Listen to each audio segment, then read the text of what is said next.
قل هذه سبيلي أدعو إلى الله على بصيرة أنا ومن اتبعني وسبحان الله وما أنا من المشركين.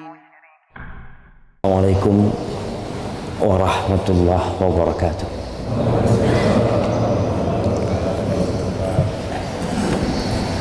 Alhamdulillah. Allahumma ma asbaha bina min ni'mah aw bi ahadin min khalqika fa minka wahdaka la syarika lak wa lakal hamdu wa lakas syukur. Ya Allah, tidak ada satu nikmat yang dirasakan oleh kami atau dirasakan oleh makhluk-makhlukmu, melainkan itu nikmat adalah anugerah dan pemberianmu. Maka bagimu ya Allah segala syukur dan segala pujian. Allahumma salli wa sallim ala sayyidina wa maulana Muhammadin wa ala alihi wa ashabihi ajma'in. Ya Allah, semoga salawat dan salam senantiasa Engkau curahkan untuk hamba kekasih-Mu, untuk baginda Nabi kita Muhammad alaihi salatu wassalam, yang telah memberikan contoh indah buat kita, yang telah berjuang sampai titik darah penghabisan demi sampainya agama Allah ini kepada seluruh umat manusia. Semoga salat itu bersambung untuk keluarga beliau, untuk istri-istri beliau, untuk putra-putri beliau, dan untuk seluruh sahabat Nabi. Semoga Allah meridai kita bersama mereka. Amma ba'd. Jamaah rahimakumullah.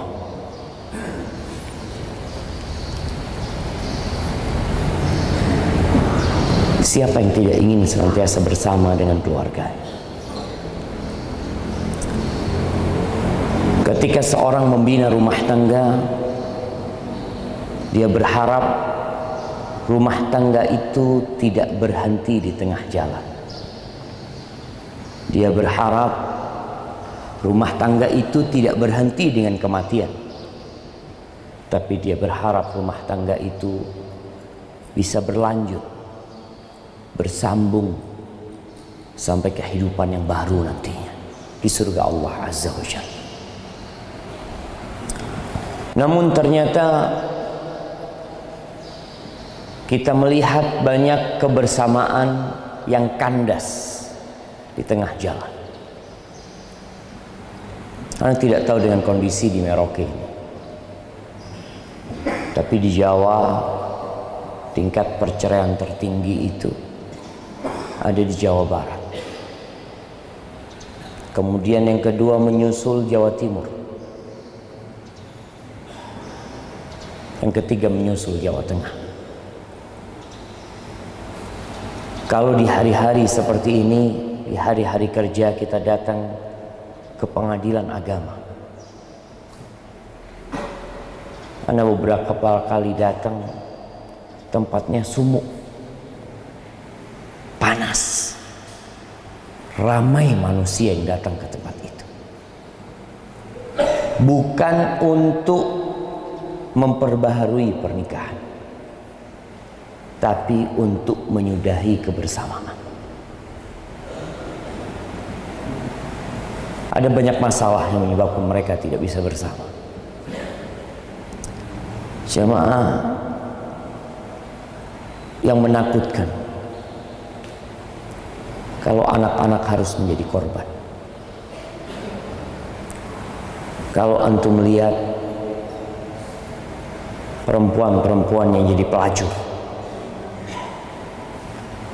lelaki-lelaki yang jadi begal, jadi perampok, narkoba, coba dicari tahu apa penyebabnya.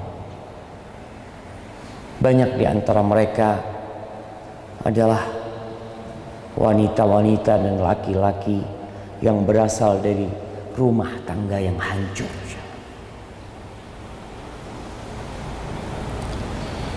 Suami tidak peduli dengan anaknya karena merasa anaknya sudah ikut ibunya. Sang ibu juga tidak peduli dengan anaknya karena dia berpikir dia harus bekerja, berusaha untuk memberikan nafkah kepada anak. Ada hal yang menyebabkan kita harus menangis kadang-kala. Negeri Indonesia yang terbentang dari Sabang sampai Merauke, yang memiliki berapa provinsi sekarang? 34 provinsi. Iya, 34 provinsi. Dengan kabupaten dan kota yang begitu banyak. Sebenarnya itu hanya kumpulan dari rumah tangga,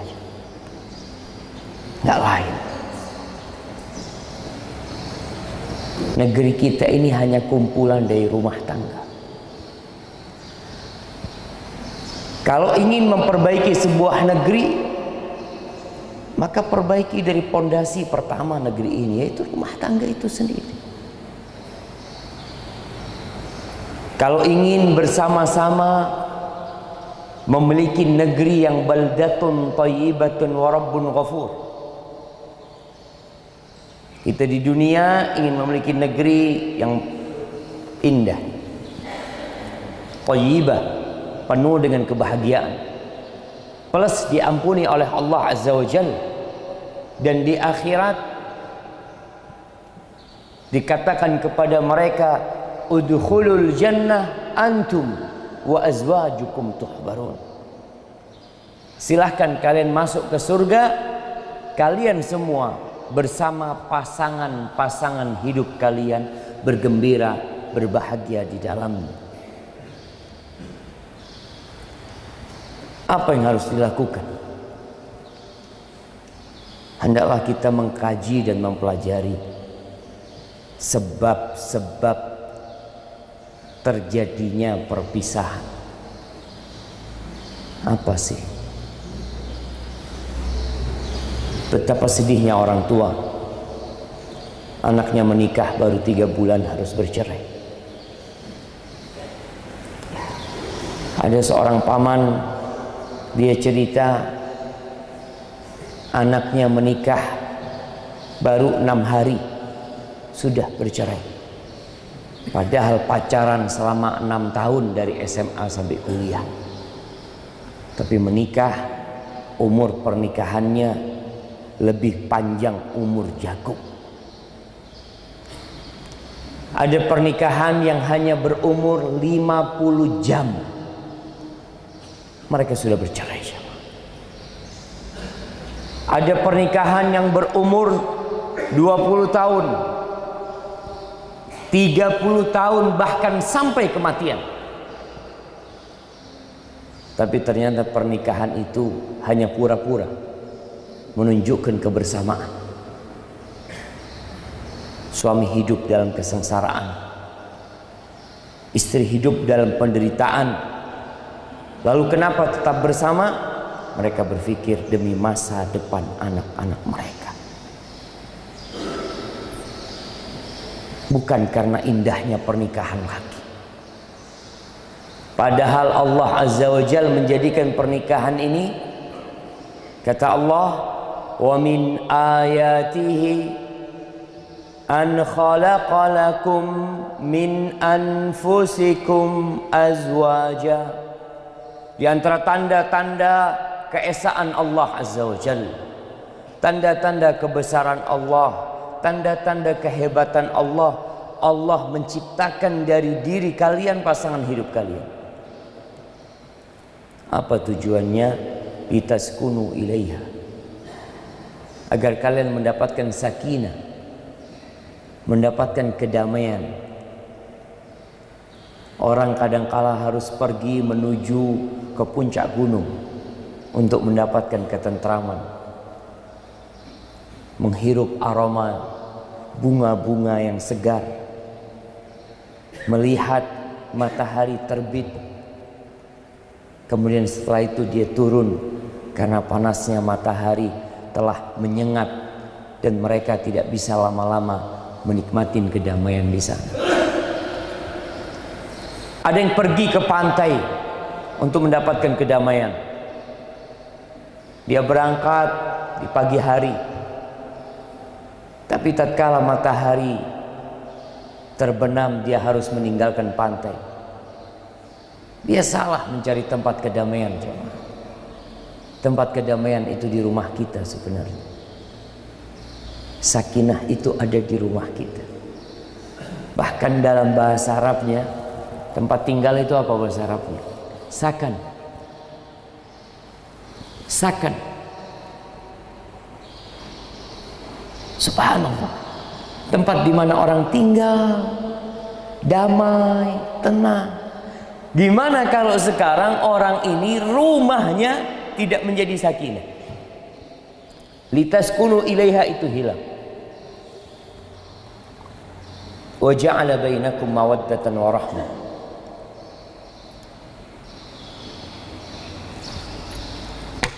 Bismillah.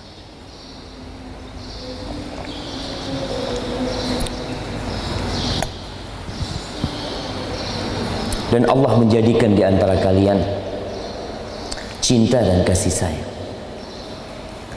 Gimana kalau kita damai, pulang kerja, kita menuju ke surga kita. Ada istilah orang, baiti jannati, rumahku surgaku. Capek di tempat kerjanya, penat di jalan, panas di sawah,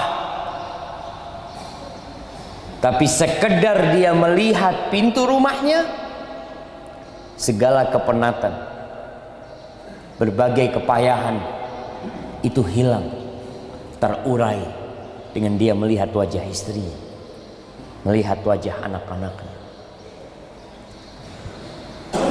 Gimana caranya jemaah agar kedamaian itu hadir kembali di rumah kita? Ketahuilah sebab pertikaian, sebab keributan, sebab kandasnya rumah tangga itu banyak sebenarnya. Tapi di waktu yang singkat ini Ana akan sebutkan beberapa. Yang pertama adalah kebodohan. Banyak orang yang menikah bodoh. Menjadi bapak, kebodohan dipelihara sama dia. Dan kalau kita tahu, orang bodoh ini musuh, bukan musuhnya orang lain. Orang bodoh ini musuhnya diri dia sendiri.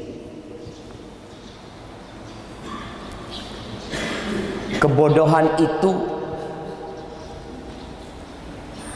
akan berdampak buruk kepada pemilik kebodohan daripada dampak buruk yang dilakukan oleh orang lain dari musuh-musuh dia.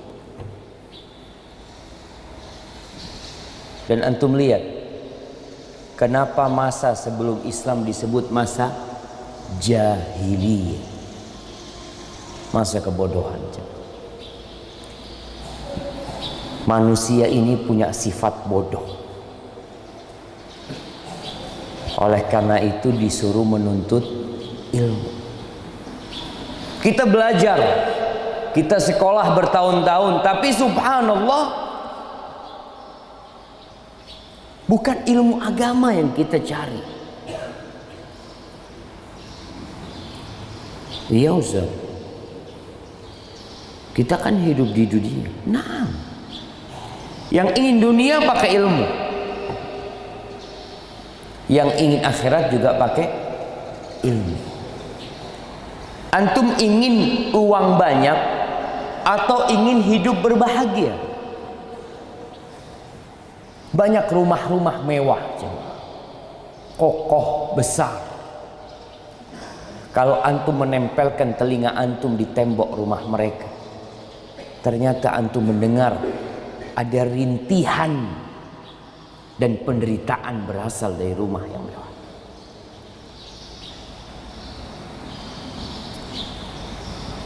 supaya kita sadar. Kalau antum belajar di SD 6 tahun, belajar cari dunia, belajar agama cuma 2 jam atau 3 jam. Nanti SMP kayak gitu, nanti SMA lanjut, kuliah,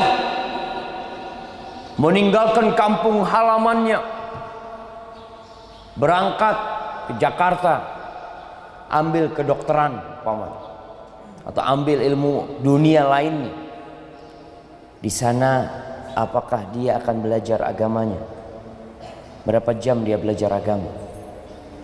1 semester 2 SKS kalau ada.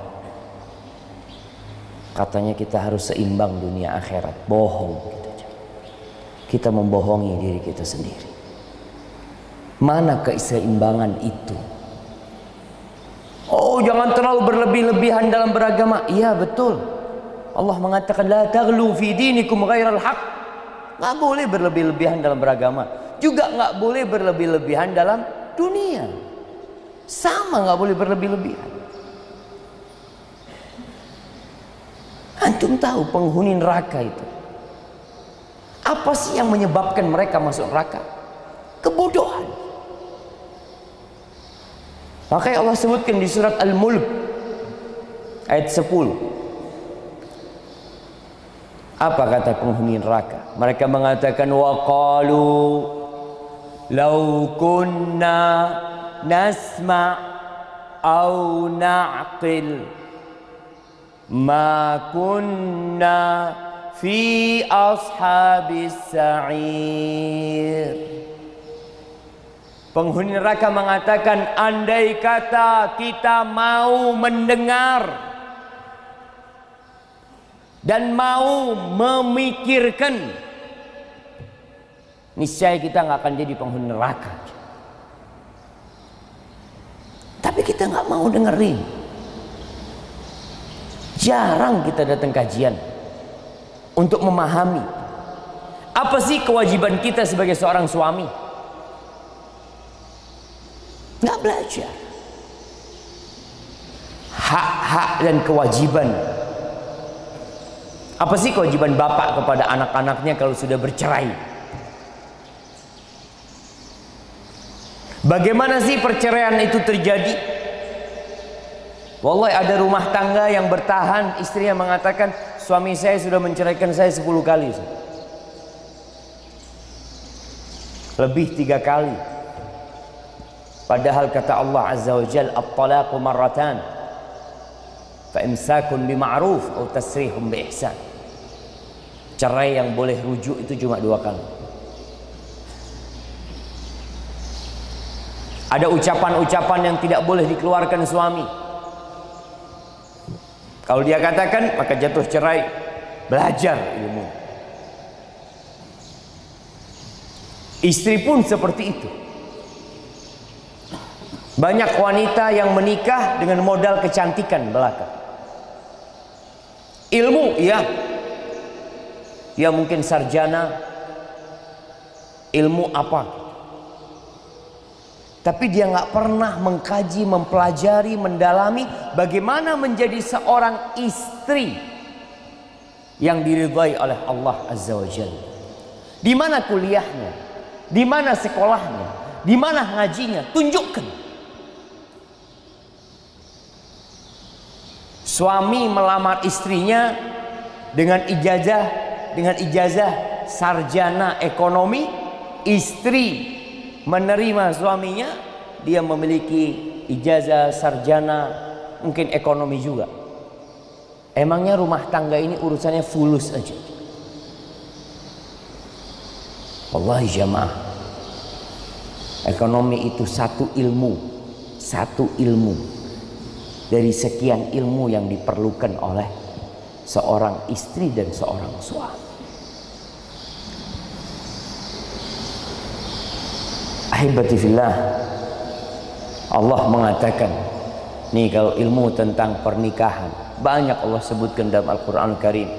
Di surah Al-Baqarah Allah ceritakan, di surah An-Nisa Allah uraikan, Di surat At-Talaq Allah kembali jelaskan. Di dalam Al-Quran ada sebuah surat keputusan Allah Azza wa Jal yang Allah turunkan, namanya surat perceraian. Apakah kita sudah membacanya, mengkajinya sebelum menikah?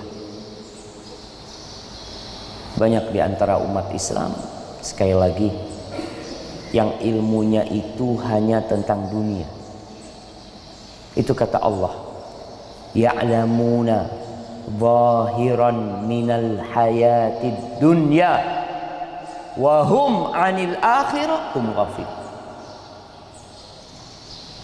Mereka punya ilmu. Allah sebutkan walakinna aktsaran nasi la ya'lamun. Kebanyakan manusia enggak punya ilmu. Tapi Allah katakan enggak punya ilmu itu ya'lamuna zahiran minal hayatid dunya.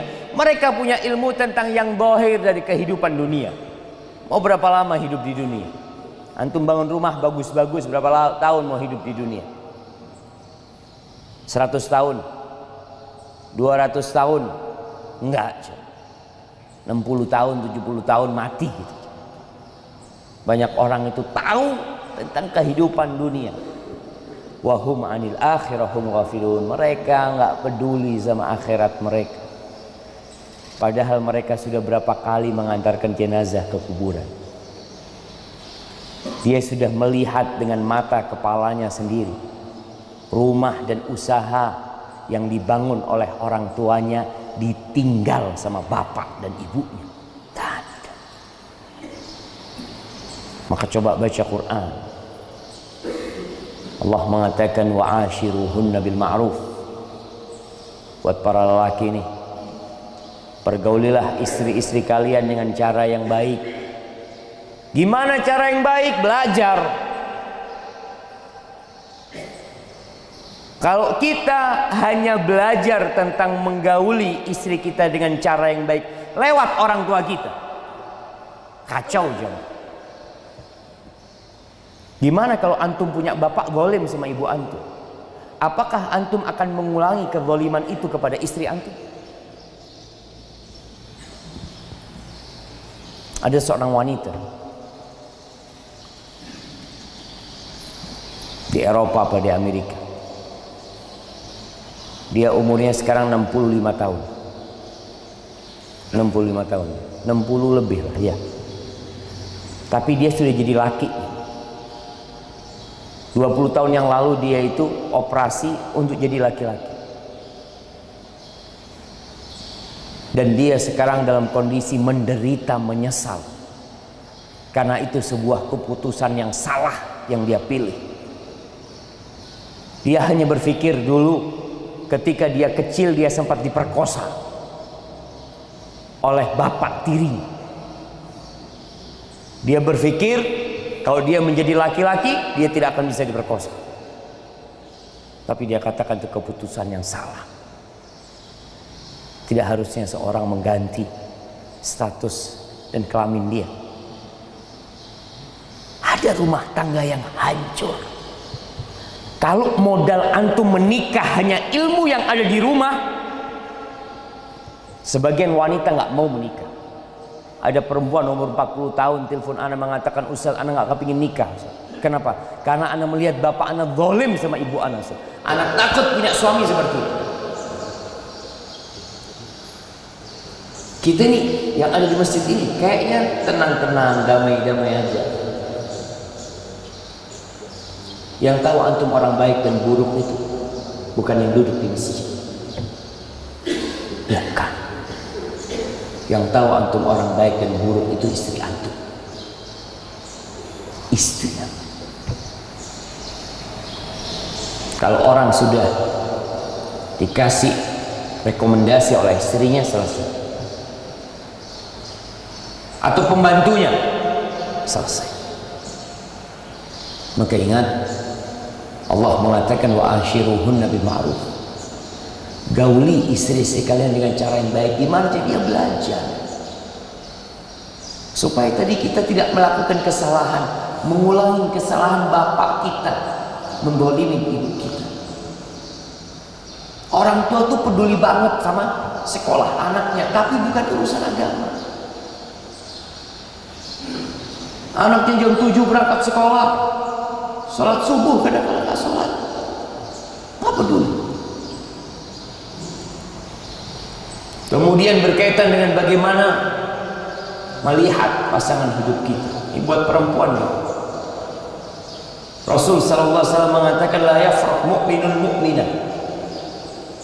Enggak boleh seorang lelaki yang beriman itu membenci istrinya beriman. Enggak boleh. In kariha minha khuluqan radiya minha akhar. Kalau ada akhlak dan perilaku istrinya yang tidak dia sukai, ya wajar, dia manusia biasa. Ini ilmu. Engkau itu menikahi wanita yang penuh dengan kekurangan. Dan wanita juga menikahi seorang lelaki yang penuh dengan aib. Tidak ada yang sempurna. Ketika ilmu ini dimiliki, maka insya Allah yang ada saling menyempurnakan, bukan saling melihat kepada kekurangan. Antum tahu di perusahaan itu jamaah ada bagian personalia yang tugasnya berkaitan dengan orang-orang ini. Ketika ada orang yang daftar kerja, yang ditanya itu apa? Yang ditanya itu kamu bisa apa? Kamu punya keahlian apa? Tidak ditanya kekurangannya. Nggak ada orang kerja ditanya kamu kekurangan kamu apa? Banyak kekurangannya kalau mau diceritakan. Tapi yang diperlukan perusahaan adalah keahlian itu. Maka di sini Rasul SAW subhanallah memberikan sebuah konsep dalam rumah tangga untuk melihat kepada kelebihan dan bukan kepada kekurangan. Ini ilmu. Kalau kita punya ini, masya Allah. Kita udah nikahin istri kita, sejak menikah kita melihat kepada kelebihannya. Kenapa setelah menikah kita melihat kepada kekurangannya? Iya Ustaz, Anda nggak tahu kalau ada kekurangan di diri dia. Ya, kalau engkau nggak tahu seharusnya engkau tidak menikah. Karena seorang memilih seorang istri atau pasangan hidup itu sudah punya ilmu. Perempuan itu kata Nabi alaihi salatu wassalam, khuliqatil mar'atu min dila. Perempuan itu diciptakan dari tulang rusuk yang bengkok. Selesai. Bahan dasar istrimu ini bengkok. Idza dhahabta tuqimuhu kasarta. Kalau engkau ingin meluruskannya, patah dia. Terus kalau dibiarin ya tetap bengkok. Terus gimana? Fastamti wa fihinna al-iwaj. Kata Nabi alaihi salatu wasallam, sabar kalian. Bersenang-senanglah kalian dengan istrimu dalam kondisi kalian tahu dia itu bengkok. Maka suami kalau melihat istrinya melakukan kesalahan, ya mungkin masak nggak enak, ya. Mungkin dia ketiduran, mungkin dia kecapean, tidak menyambut suaminya, dia mengatakan iyalah perempuan itu bengkok. Maka ini ilmu buat para suami. Istri harus punya ilmu juga, gimana menyenangkan suaminya. Masih banyak sampai hari ini perempuan-perempuan yang mengeluh suaminya itu pemarah, suaminya itu temperamen. Ustaz, sedikit-sedikit marah, masalah remeh ribut ya. Seharusnya istri punya ilmu. Ilmu apa? Bagaimana menundukkan suaminya. Bisa kira-kira suami yang ditundukkan? Bisa. Ada sebuah permisalan. Bagaimana seorang wanita datang ke seorang ustadz, seorang guru. Dia mengatakan saya punya masalah sama suami anak. Dia selalu marah. Anak ingin kita damai di rumah itu. Kata guru ini, ada syaratnya. Engkau datangkan kepadaku 3 kumis singa. 3 kumis singa. Untuk buat ramuan menundukkan suami. Akhirnya sang istri datang ke tempat penangkaran singa atau ke kebun binatang. Dia berusaha untuk dekat dengan singa ini. Dia lemparin daging singa itu, makan daging terus sampai dekat-dekat. Kita tahu singa ini kalau sudah nyaman sama orang, dia nggak takut lagi. Bahkan antum lihat singa-singa yang tunduk sama pawang singa, dibuat sirkus malah singa ini. Singa dibuat sirkus, yang katanya raja hutan. Kasih makan sampai akhirnya bisa dielus kepalanya singa ini oleh perempuan ini. Sampai tiduran itu singa, maka dia gunting kumisnya 3, dibawa ke gurunya. Ini 3 kumis singa. Kata gurunya, ini 3 kumis singa. Iya. Kata Allahu Akbar, singa aja tunduk sama kamu, gimana suami kamu nggak tunduk? Ini baru sadar perempuan, iya ya, singa aja bisa.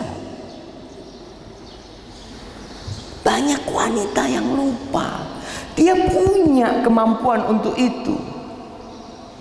Suamimu tidak lebih jahat dari singa, tidak lebih ganas dari singa. Terus gimana caranya? Apa yang kau kerjakan kepada singa itu, kerjakan kepada suamimu. Jangan pernah mendapatkan suami lapar. Singa kalau lapar menerkam, kalau kenyang enggak. Jangan pernah suami teriak karena kopinya habis. Ada suami Ustaz, naudzubillah, cuma kopi habis, teriak-teriak marah sampai tetangga. Engkau sudah tahu itu? Iya, ya sudah, jangan pernah bikin kopi itu habis. Itu ilmunya.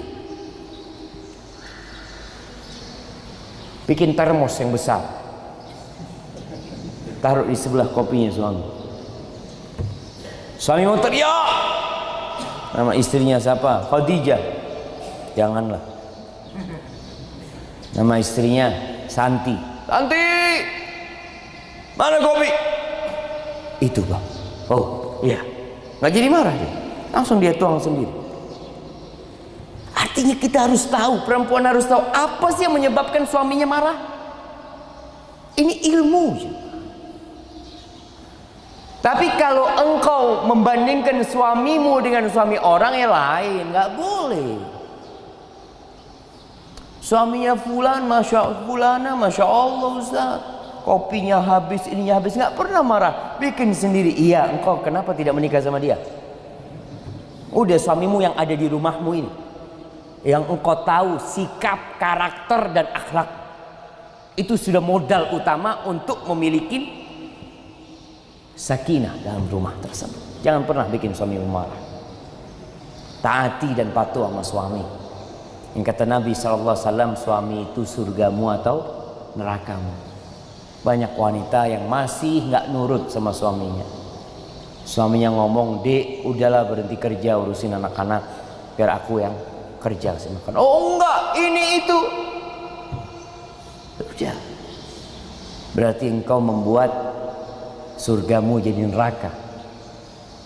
Karena ketidaktaatan pasangan hidup kepada pasangannya itu menjadi pemicu pertikaian dan perceraian nantinya. Yang kedua, kelemahan iman. Orang nanti akan dikumpulkan di surga bersama keluarganya itu karena mereka sama-sama beriman. Allah mengatakan, walladzina amanu wattaba'athum dzurriyyatuhum biiman alhaqna bihim dzurriyyatahum wama alatnahum min amalihim min syai'. Orang-orang yang beriman diikutin oleh anak keturunannya yang beriman, maka akan dikumpulin sama Allah dalam surga. Subhanallah. Ilmu saja tidak cukup, perlu iman. Iman ini adalah motor penggerak amal. Makanya Allah selalu ketika berbicara iman, setelahnya Allah mengatakan wa amilus solihat, walladzina amanu wa amilus solihat. Karena motor yang menggerakkan adalah iman. Kenapa banyak orang-orang berilmu tapi kacau juga rumah tangganya? Karena lemahnya keimanan. Para ulama menjelaskan kesempurnaan seseorang itu dua. Kesempurnaan seseorang itu dua. Yang pertama, ilmun yubassiruhu wa yahdi. Yang pertama adalah ilmu yang dengannya dia bisa melihat orang yang berjalan di kegelapan malam di sebuah daerah yang penuh dengan jurang, licin, tanpa membawa cahaya, dia bisa terjatuh. Ilmu itu adalah cahaya tadi yang bisa menunjukkan jalannya sebelah mana. Ada 3 jalan, dia tahu jalannya yang lurus, kanan kiri enggak. Engkau tahu dari mana? Enggak, aku sudah baca petanya seperti itu. Dia punya ilmu. Dia bawa itu center sehingga dia tidak terjatuh, dia bisa berhati-hati. Yang kedua yang menyelamatkan orang itu adalah kemauan yang mendorong dia untuk melakukan tindakan. Makanya diperlukan keimanan. Iman itu perlu diminta. Iman itu perlu dipelajarin juga. Kita ini kebanyakan Islamnya keturunan. Bapaknya Islam, anaknya Islam. Ditanya apa itu Islam? Wallahu a'lam. Kalau ada orang Nasrani datang kepada antum, duduk, Mas, tolong jelaskan Islam itu apa? Siap antum menjelaskan. Waduh, saya carikan ustaz ya. Saya carikan ustaz. Antum muslim berapa tahun kamu Islam, Mas? 40 tahun muslim, gak tahu Islam. Maka tolong jemaah, Islam ini pun perlu dipelajari. Imannya. Ahibati fillah, lemahnya iman membuat orang mengabaikan ilmunya. Maka suami istri perlu untuk menguatkan keimanan dengan ibadah. Selain tadi ilmu, belajar tentang keimanan, sholat malam dijaga. Kata Rasul sallallahu alaihi wasallam, rahimallahu imra'an, rahimallahu rajulan, Allah merahmatin seorang laki-laki, qama minal lail fasalla. Laki-laki ini bangun malam, sholat. Selesai sholat, dia bangunin istrinya.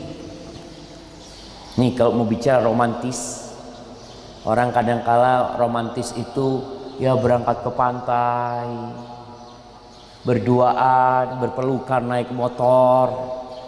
Romantis itu bunga mawar yang diberikan kepada istrinya. Romantis itu mengambil satu buah anggur yang disuapin kepada istrinya. Ada sebuah romantis yang tidak dilihat manusia, tapi hanya dilihat oleh Allah Azza wa Jalla. Ini orang bangun malam, sholat malam, selesai itu dia bangunin istrinya. Dek, bangun dek, bangun. Ini masih ada waktu untuk sholat witir. Kalau nggak mau bangun istrinya, dia ambilkan air, dia percikan air. Ayolah dek, bangun dek, masya Allah. Kemudian istrinya bangun. Ini romantis.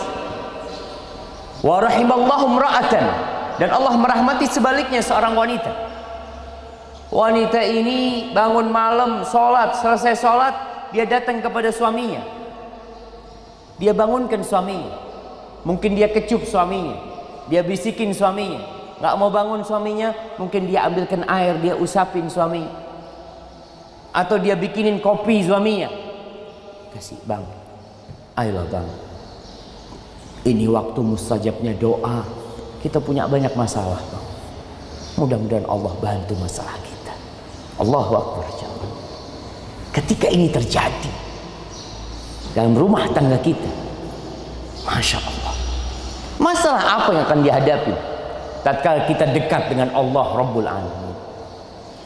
Maka tolong keimanan ini dikuatkan dengan melaksanakan perintah-perintah Allah Azza wa Jalla. Puasa sunnah, ya. Ngaji bareng di rumah, tadarus. Banyak kan suami-suami sudah mungkin sibuk kerja yang dia pikir hanya tugasku cari uang. Bukan cari uang doang. Mendidik anak-anak, mendidik istri pun itu tugas suami. Habibillah, sebenarnya masih panjang, tapi karena anak harus ke airport, anak mohon maaf. Itu yang bisa anak sampaikan pada kesempatan kali ini. Di antara penyebab lainnya yang menyebabkan rumah itu ribut adalah at-taqlid al-a'ma. Kita terlalu niru-niru, taklid buta. Kita itu melihat di televisi pasangan hidup fulan dan fulana, lalu kita ingin mencontoh fulan. Jangan. Yang kalian contoh adalah Rasulullah sallallahu alaihi wasallam. Lihatlah bagaimana beliau bersama Khadijah. Lihatlah bagaimana beliau sallallahu alaihi wasallam bersama istri-istri beliau radhiyallahu taala anhum ajma'in. Semoga yang sedikit ini memotivasi kita untuk jadi lebih baik. Apabila yang anak sampaikan benar itu dari Allah Jalla Jalaluh, kalau ada yang salah dan kurang berkenan itu dari diri anak pribadi. Allah dan Rasulnya terbebaskan dari kesalahan itu. Subhanakallahumma wa bihamdika asyhadu an la ilaha illa anta astaghfiruka wa atubu ilaik. Assalamualaikum warahmatullahi wabarakatuh.